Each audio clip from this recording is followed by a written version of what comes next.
வணக்கம். சினிமா பாட்டுக்கு ஆயுள் குறைவு அப்படின்னு ஒரு சில பேர் வாதம் பண்ணுவாங்க. என்னைய கேட்டா இல்ல அப்படின்னு நான் சொல்லுவேன். ஒரு சில பேர் கேட்கலாம், ஏங்க நேத்து வந்த பாட்டு இன்னைக்கு காணாம போகுது, நீங்க ஏன் அப்படி சொல்றீங்க அப்படின்னு கேட்கலாம். இல்லங்க, அந்த பாட்டு உண்மையிலேயே மக்களுக்கான பாட்டா இருந்துச்சு அப்படின்னா அது காலம் கடந்து நிற்கும். எப்படி? திருக்குறள் மாதிரி, கம்பராமாயணம் மாதிரி, சிலப்பதிகாரம் மாதிரி, சங்க இலக்கியம் மாதிரி நிற்கும். அப்படி பட்டுக்கோட்டையார் காத்திரமா எழுதின ஒரு வித்தியாசமான பாட்டை பத்தி தான் பார்க்க போறோம்.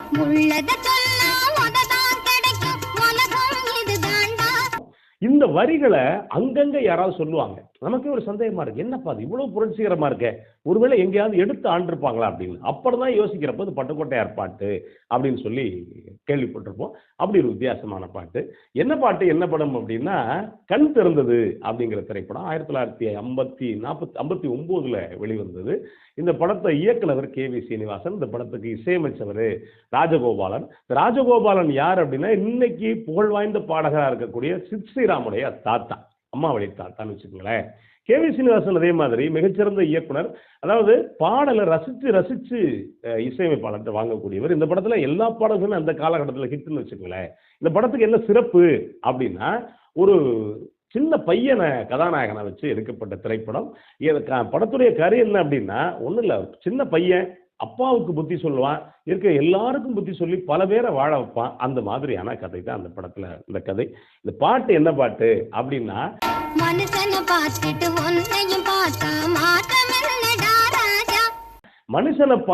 ஒன்னையும் பார்த்தா மாற்றம் இல்லடா ராஜா அப்படிங்கிற பாட்டு. இப்படி சொன்ன உடனே பல பேருக்கு இது புரிஞ்சிருக்கலாம். ஜமுனாராணி பாடின பாட்டு. இந்த பாட்டுக்குள்ள என்னென்ன கவிய பட்டுக்கோட்டை கல்யாண சுந்தரம் அவ்வளவு விஷயங்களை வச்சிருப்பார்.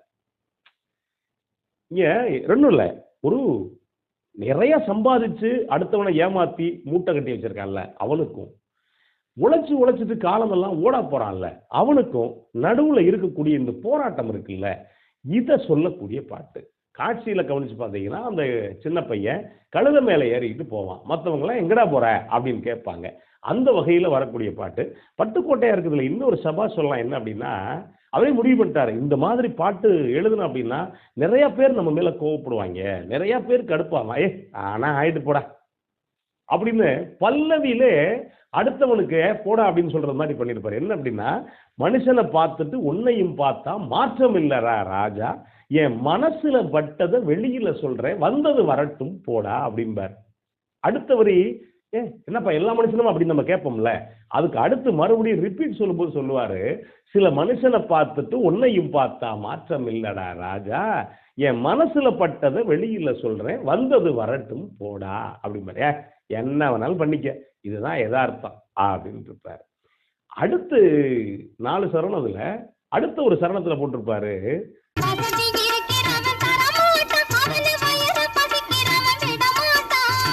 வசதி இருக்கிறவன் தரமாட்டான், அவனை வயிறு பசிச்சவன் விடமாட்டான்.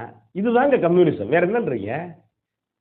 மூட்டை கட்டி வச்சிருக்கவன் கொடுக்க மாட்டான், ஆனா வயிறு பசிச்சவன் போராடி அவன் இருந்து வாங்காம விட மாட்டான்.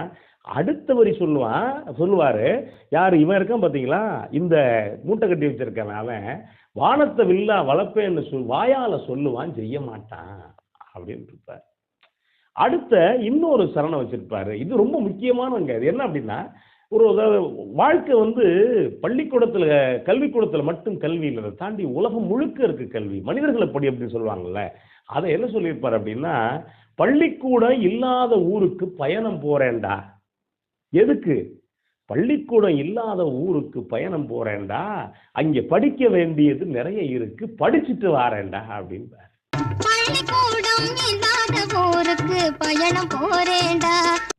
இதுதான் மக்களை படிக்கிறது. இப்படி மக்களை படிக்கிறவங்க தான் தலைவர்கள் ஆக முடியுங்கிறத ரொம்ப அழகா சொல்லியிருப்பாரு.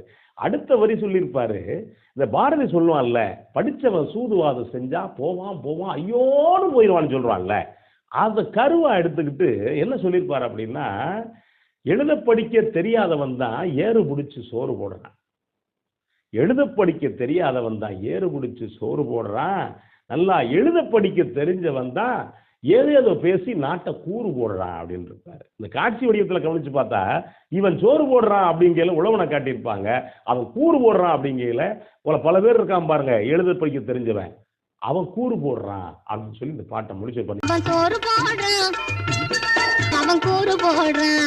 இந்த பாட்டை மட்டும் கவனிச்சு பாருங்களேன். நீங்க ஒவ்வொன்றும் ஒரு 4 திருக்குறளா? ஆமா, இதுல கணக்கு பண்ணி பார்த்தீங்கன்னா 5 திருக்குறள் இந்த பாட்டு. அவ்வளவு அழகா, அவ்வளவு வித்தியாசமா பண்ணியிருப்பாரு. இந்த பாட்டு காலங்காலமா நிலைச்சு நிற்குது. எப்படி? வெறும் பாட்டா மட்டும் இல்லைங்க. இந்த பாட்டை இன்னைக்கும் பெரிய பெரிய தலைவர்கள் இந்த சொல்லும்போது இந்த பாடல் 2 வரிகளை அடிக்கோடிட்டு காட்டுவாங்க. அந்த அளவுக்கு மக்கள் பிரச்சனைகளை பேசக்கூடிய பாட்டு. இந்த பாட்டை நீங்க கேட்டு பாருங்க.